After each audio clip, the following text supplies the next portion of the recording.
Greetings, this is Stan, and I'm back on the radio and literally, of course, on the video, on the edge. And we are on the edge of many things. And so are you, and so is our country, and so is our world. We are on the edge, and it's not a safe edge in any way. And as I also discovered, there are not many things and not many people who can help us.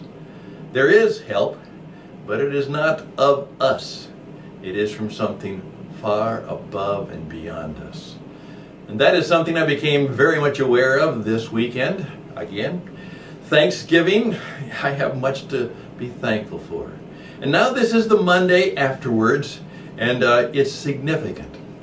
I realize that it's been just about 4 months since Karen and I made the decision that even though we loved our Arizona home and place and space and church and the friends we had there, because of family and other situations, it was time to move.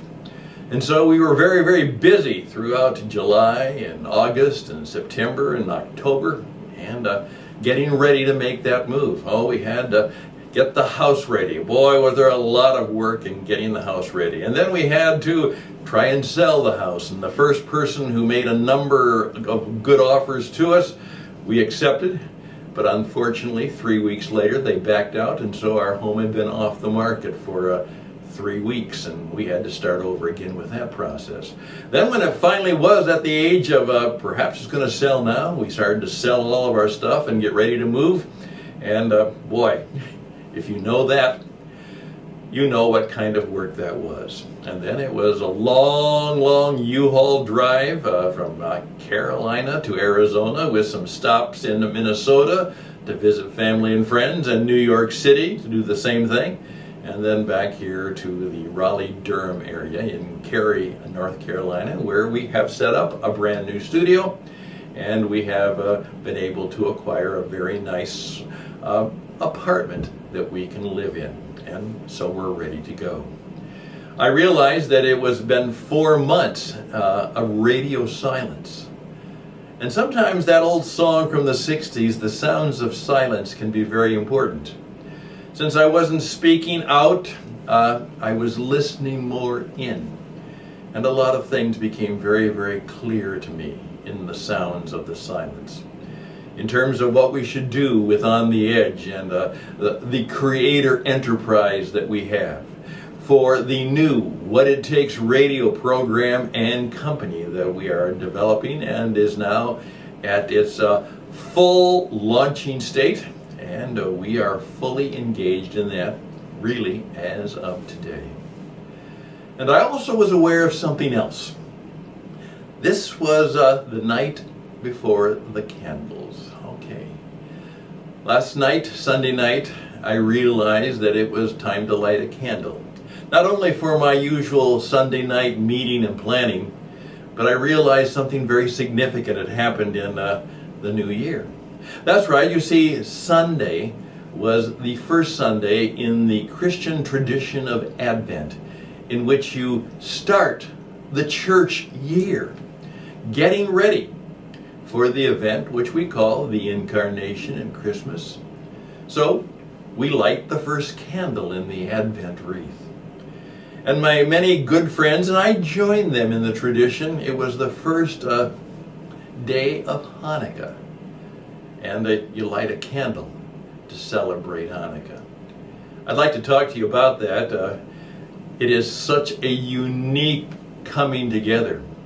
First of all, those of us in the tradition that says we are truly waiting for the goodness that will come, the glory that will come, the light that will come in the darkness. And for those in the Hanukkah tradition, they celebrate, and it's very important this year, the victory. And read about it in the apocryphal book of the Maccabees, where the Jewish uprising took care of the Greek elites who were trying to put them down and destroy their religion. And in this day and age of elite incompetence and arrogance and many people trying to push down the religious faith of all, it truly is a good time to celebrate what Hanukkah was all about. And for those of us who always know that indeed wisdom will come, light will come, darkness will be pushed back, and we can start anew. What a wonderful thing for me and for Karen and for you. We can start anew. Things are not going to get better. We cannot save ourselves. We now know that the leadership of the world and the leadership of many of our institutions is, in some cases, incompetent. In some cases, it is increasingly arrogant. But it is not necessarily those kinds of leaders who follow the wise men who followed the star. Yeah, we've got a lot of wise guys, but not a lot of wise men and women in the world. And so I celebrate that today, and I share that with you. And now I'm back on the video, On the Edge programming, and we'll see where that goes. And we're beginning our new radio program. It was almost 4 months since my last radio program called Interesting Ideas. And it's the ideas that will help bring to us the hopeful insight, perhaps the inspiration, the even income that we might desire. And income is not just money. It's about other good things. So I want to thank you as on this Monday, flowing into the Advent season and the season of Hanukkah, that we will take heart, that we will not be afraid, and that we will seek to do new and wondrous things. That there will be perhaps Christmas miracles and Christmas wisdom and gifts of wisdom that will come to us. And we can share them with one another. That's right, we're on the edge.